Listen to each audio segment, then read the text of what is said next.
Voitures de légende, en collaboration avec Bardal, les produits de haute performance mécanique, et avec Tripi, la solution par excellence pour le chronométrage et le suivi par GPS. Bienvenue dans Voitures de légende et vous le savez peut-être, depuis un certain temps aussi, des épreuves sur 2 roues sont organisées, des rallyes classiques avec des anciennes motos. Donc nous sommes partis quelque part pour un programme moto de légende aujourd'hui, une fois n'est pas coutume, en nous rendant du côté de la principauté d'Andorre pour assister à cette belle épreuve mise sur pied par Cyril Després, l'ancien vainqueur du Dakar, l'Andorra 500.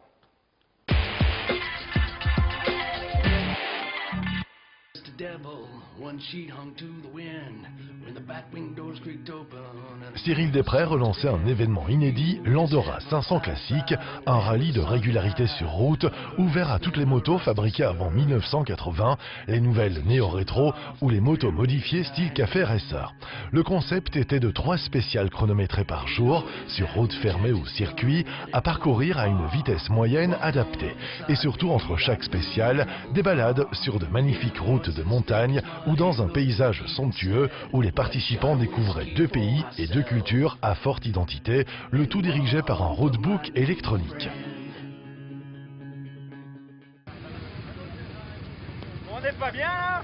Le parcours est d'environ 220 km par jour. Chaque jour, les participants avaient un minimum de 3 tests de régularité à arrivée multiples. Le temps était pris à plusieurs endroits durant chaque test de régularité à effectuer.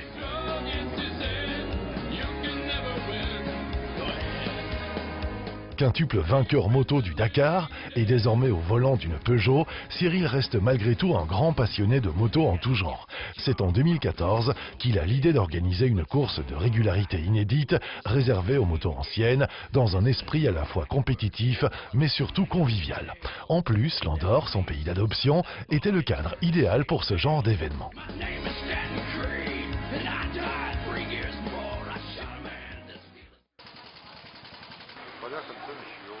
Bon, mais humide. Tu veux que je te dise quelque chose? J'aime même le caleçon mouillé. Le parcours de l'épreuve était scindé en 2 étapes, elles-mêmes décomposées en demi-étapes et en plusieurs secteurs de nature différentes. Chacun exposait fièrement triomphe, BMW, Harley-Davidson ou autres belles 2 roues qui allaient finalement parcourir un total d'environ 500 km.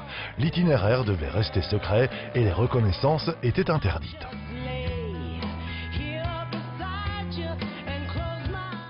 Prologue et Gincana, petit parcours en liaison, puis petite spéciale Gincana avec différents petits obstacles, chicanes, cônes. Ce prologue ne comptait pas pour le classement, mais était un bon moyen de tester les motos, tester le roadbook électronique.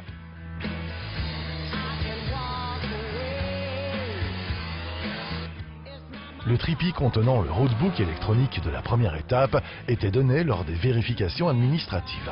Les suivants étaient donnés chaque matin, une demi-heure avant le départ de chaque concurrent par validation du code de déblocage du jour.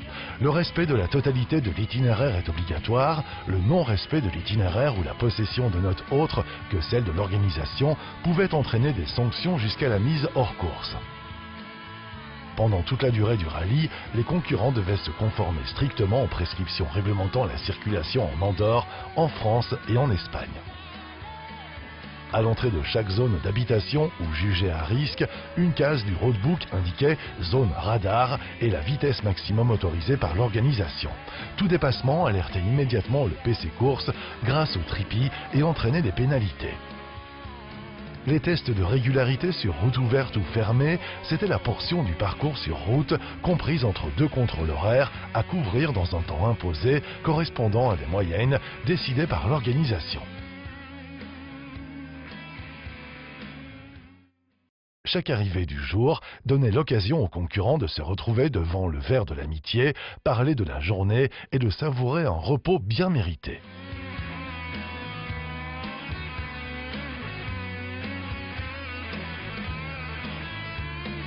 Les secteurs de liaison, soit la portion de parcours située entre 2 contrôles ou simple lieu de regroupement et ne faisait pas l'objet d'un contrôle de régularité.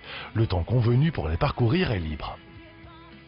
La longueur minimum d'une RT, Regularity Test, est de 3 km. La première arrivée pouvant être disposée après 600 mètres de test et la longueur maximum est de 25 km. Si une zone d'habitation se trouve sur un test de régularité, celle-ci se traversait à 30 km/h. Les lignes d'arrivée de tout point de chronométrage intermédiaire n'étaient pas indiquées sur le roadbook. Elles étaient prises électroniquement par l'appareil Trippy placé par l'organisation. Les pilotes devaient parcourir les tests de régularité à l'une des vitesses moyennes proposées par l'organisation et au libre choix de chacun, moyenne, haute et moyenne basse. Elles étaient choisies par le concurrent la veille pour le lendemain et pouvaient être différentes chaque jour. La vitesse moyenne imposée par l'organisateur pouvait changer plusieurs fois sur un même test de régularité en fonction du type et de l'état des routes empruntées. Au départ de chaque test de régularité, le roadbook indiquait aux concurrents la longueur maximale du secteur. Les concurrents avaient 6 tours à effectuer, soit un tour de reconnaissance, puis un tour de référence et 3 tours chronométrés devant être égaux au tour de référence dans la mesure du possible et un dernier tour pour quitter le circuit. Au terme de cette superbe épreuve, Stéphane Peterhansel, également 6 fois vainqueur moto du Dakar, prenait la 6e place et premier de la classe custom au guidon d'une Yamaha de 1976. On trouvait sur la 3e marche du podium Édouard Vidal-Baraker-Castells et sa BMW R80, premier en classique. Alain Fro plaçait sa Yamaha SRX en seconde position.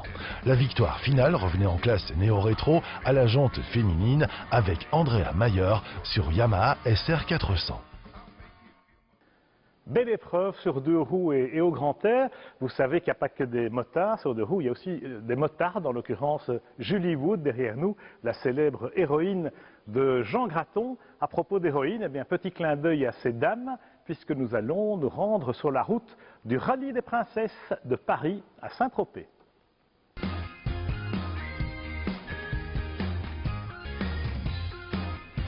Après les vérifications et le contrôle technique obligatoire, nous sommes revenus place Vendôme, puisque c'est quand même le lieu mythique du Rallye des Princesses, où nous sommes partis 12 fois de la place Vendôme.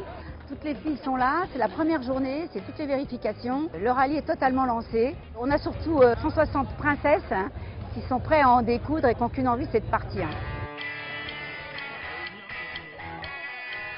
elles sont parties sous un petit brouillard matinal de la place Vendôme. Les 82 équipages de ce 17e rallye des princesses ont rallié Dijon, capitale des ducs de Bourgogne, au terme d'une première étape déjà éprouvante. On ferme le coffre, on oublie tout et on roule. Donc on va direction, pas direction la mer tout de suite, hein. Il faut qu'on passe par la montagne, la montagne, la montagne, la montagne, la montagne. Ah, et puis après on verra la mer. Entre coups de foudre et averses orageuses, les princesses et leurs anciennes mécaniques ont été mises à rude épreuve dès la sortie de la capitale. Un véritable déluge de soucis a marqué une matinée agitée jusqu'au déjeuner champêtre du château de Montfort.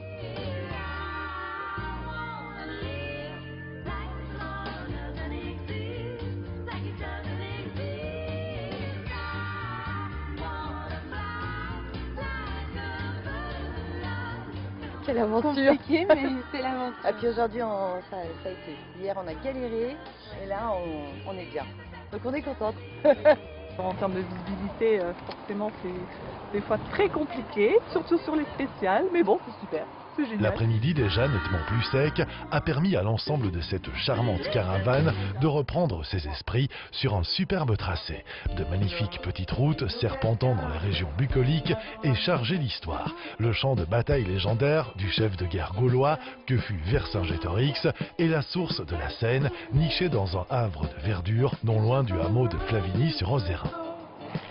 Autant dire, l'arrivée à Dijon au terme de ce premier exercice fut accueillie avec soulagement par la majorité des princesses, certes fatiguées. Des paysages à couper le souffle, des tests de régularité exigeants et techniques, cette deuxième étape du rallye des princesses, tracée entre Dijon et Évian, a vraiment tenu toutes ses promesses. La météo capricieuse semble avoir décidé d'accompagner les équipages dans leur périple extraordinaire vers le sud. En fin d'après-midi, les sourires de satisfaction et de bonne humeur faisaient plaisir à voir à l'arrivée des voitures dans le parc fermé installé sur les bords du lac Léman.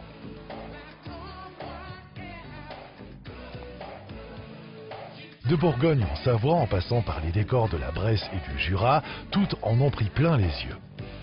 Que la montagne est belle, c'est magnifique. Et moi, c'est du régal pour moi. Enfin, je m'amuse beaucoup. C'est tout à fait ce qui me convient. Enfin, en tout cas, ce qui convient à la voiture. Bon, la copie ne dira pas forcément la même chose, mais moi, j'adore. Ça fait un super resto ce midi, un endroit magnifique. Donc c'est parfait.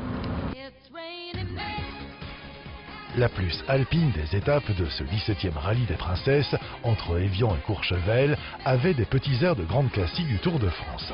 Au programme du jour, un menu montagnard avec col à gogo, montée abrupte et descente vertigineuse, enchaînée avec mince stria par des équipages toujours enthousiastes. Le tout bien sûr dans l'esprit de compétition et de convivialité caractéristique de cette épreuve hors du commun. La pluie est venue encore ajouter quelques gouttes de difficulté en arrosant parfois copieusement les massifs au passage des princesses. Le soleil réchauffa timidement certaines portions du parcours au plus grand plaisir des équipages. Passé la mi-course, sportivement parlant, cette édition 2016 a vécu quelques rebondissements en tête du classement. Il faudra attendre jusqu'à l'arrivée finale, le jeudi après-midi à Saint-Tropez, pour en établir le palmarès définitif. Tant pour la victoire que pour les places d'honneur, la lutte fut particulièrement serrée jusqu'au bout.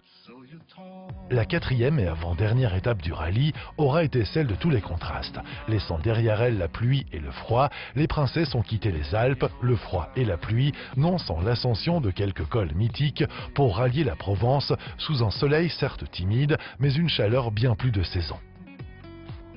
Maintenu en dépit de l'annulation obligatoire pour cause de fermeture du col de la Madeleine, le deuxième RT de la matinée dans le col du Glandon aura été déterminant dans la lutte au sommet. La météo a vraiment pas été clémente depuis le début du rallye, donc là le soleil ça fait du bien.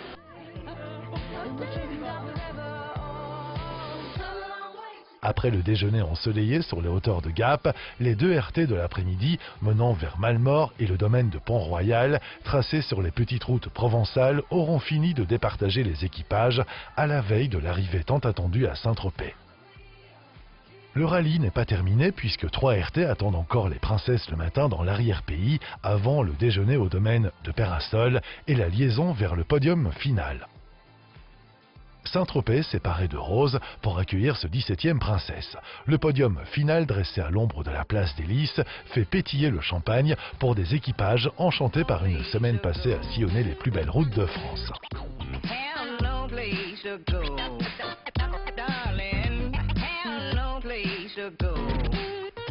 Certes éprouvé par 5 étapes exigeantes et copieusement arrosé par une météo capricieuse, et d'avoir exaucé un rêve tout au long des 1600 km, particulièrement difficile, les quelques 80 équipages, toujours en course, ont goûté aux joies d'une arrivée triomphale à la sortie de 2 ultimes RT.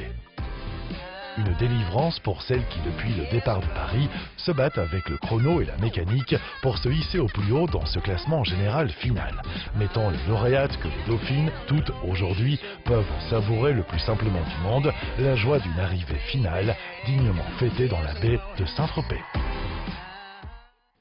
Passons maintenant à un rallye du championnat d'Europe FIA, des épreuves historiques, le rallye des Asturies dans le nord de l'Espagne.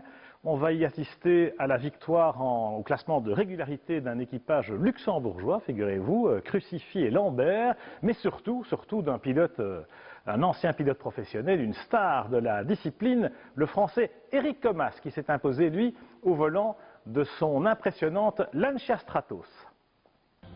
Dans la matinée, la ville d'Oviedo a été la star avec le contrôle et la cérémonie de départ sur la plaza de Porlier, avec vue sur la cathédrale, puis direction Pravia, avec 4 spéciales qui constituaient la première des 2 étapes du rallye.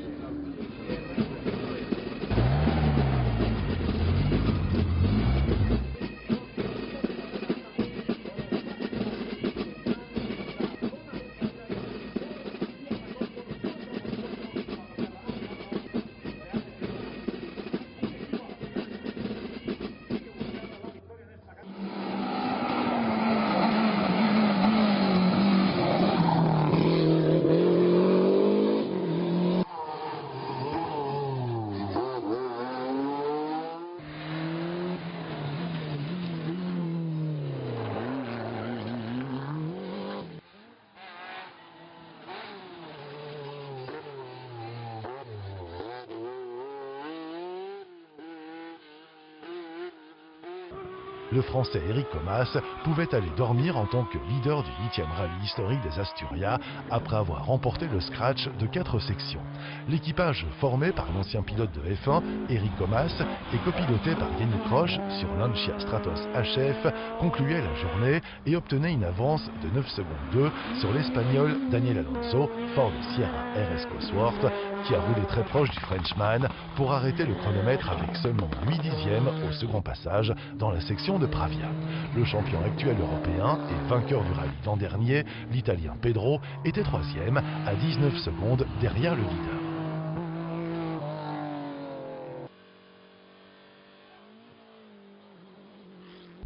Quant à la régularité, le classement général au terme de cette première journée du trophée FIA était dirigé de main de maître par Josep Maria Molas et Laura Pedrosa, Renault Alpine A110, précédant le luxembourgeois Christian Crucify sur Ford Cortina GT. La deuxième étape débutait en soirée à 20h30, heure du départ des premiers participants, située à l'assistance de Penolan.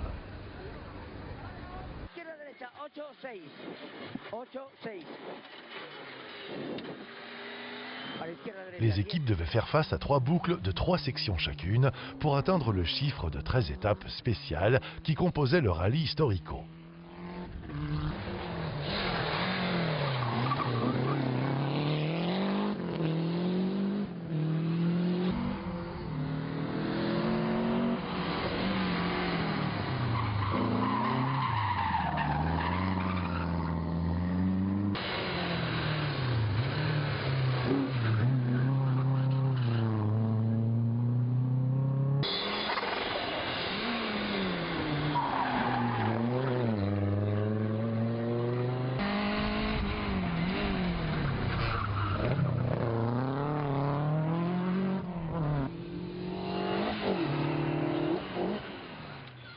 Comas n'a laissé aucune chance à ses rivaux directs et a ajouté 10 scratchs au cours des 2 étapes du rallye Asturia Historico sous un climat excellent avec un ciel clair et des températures estivales. Jusqu'à la dernière étape, l'équipe française de Serge Cazot et Vincent Clavier à bord d'une autre Ford Sierra Cosworth ont fait un magnifique rallye et dans certains cas mettaient en difficulté le second placé, Daniel Alonso, mais une sortie de route à 4 km de l'arrivée dans le dernier tronçon allait faire perdre une 3e position qui semblait assurée en faveur de Jesus Ferrero et Ravi Anido.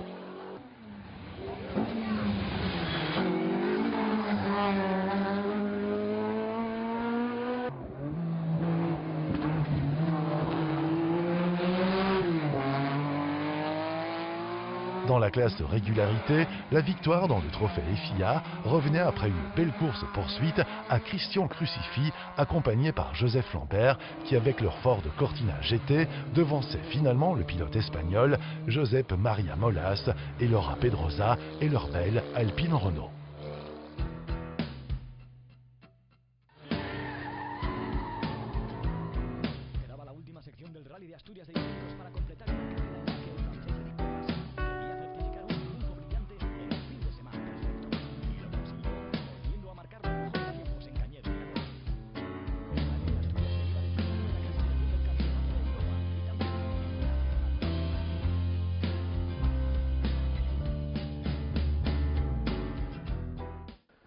On traverse la Méditerranée maintenant, direction le Maroc pour la belle épreuve historique organisée par Yves Loubet.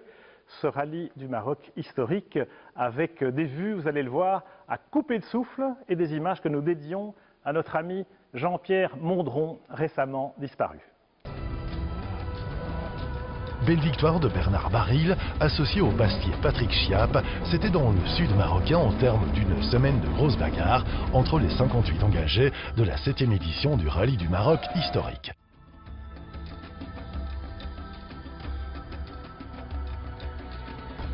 En effet, les premiers jours, les concurrents ont dû subir des pluies incessantes qui sont venues perturber les conditions de course et ont fait beaucoup souffrir mécanique et assistance. Heureusement, le soleil est revenu à partir du 3e jour. Plus compacte que l'année passée, cette version 2016 se voulait tout aussi magnifique, bien que très différente. Elle reprenait un axe nord-sud avec 6 étapes entre Rabat et Agadir. Moi j'aime bien la boue, donc j'ai adoré cette journée en fait. On voit le Maroc d'une autre façon aussi et c'est sympa. Les connaisseurs savent bien qu'une course automobile ne se gagne que sur la ligne d'arrivée et Grégoire en a fait la triste expérience.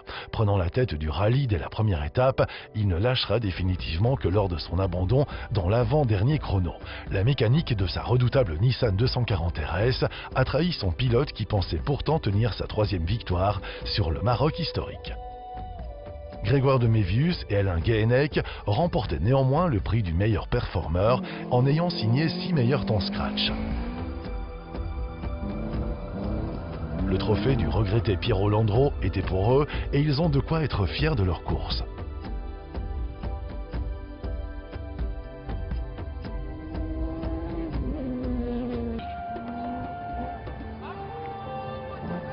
Autre belge en liste, Bernard Munster, qui remettait son titre en jeu, se classait quant à lui à la 9e place. C'est donc Bernard Baril, copiloté par Patrice Chiappe sur Talbot Sunbeam Lotus, qui après s'être placé régulièrement dans le top 5, avec plusieurs temps scratch, s'imposait finalement dans cette édition 2016.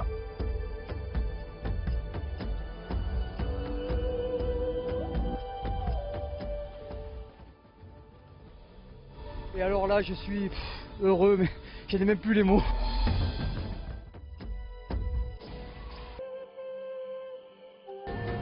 Ils sont suivis à la 2e place par Perez Volta sur Ford Escort RS MK2.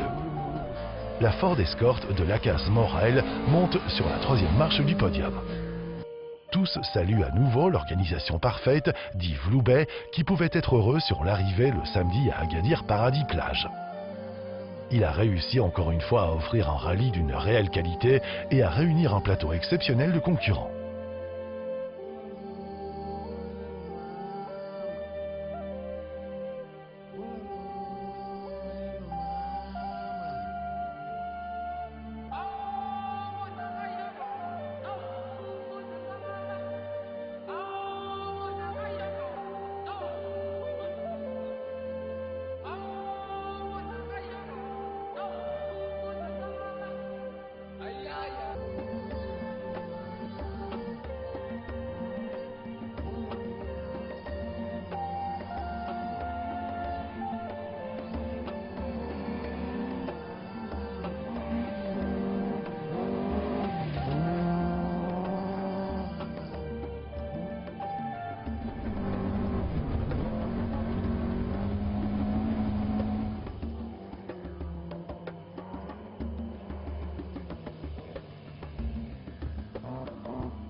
Très bien.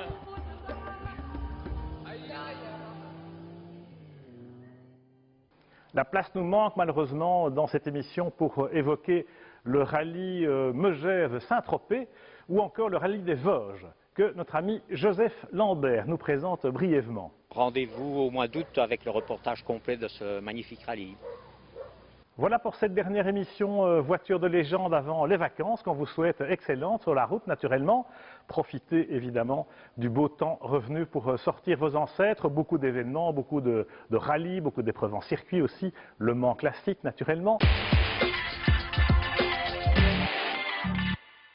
On se retrouve à la rentrée pour de nouvelles aventures vrombissantes avec nos partenaires newsclassicracing.com et le magazine Rétro Course. Bonne route et bonnes vacances.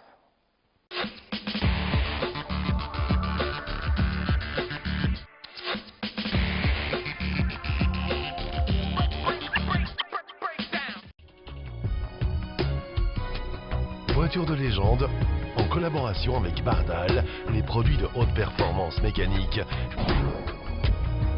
et avec Tripi, la solution par excellence pour le chronométrage et le suivi par GPS.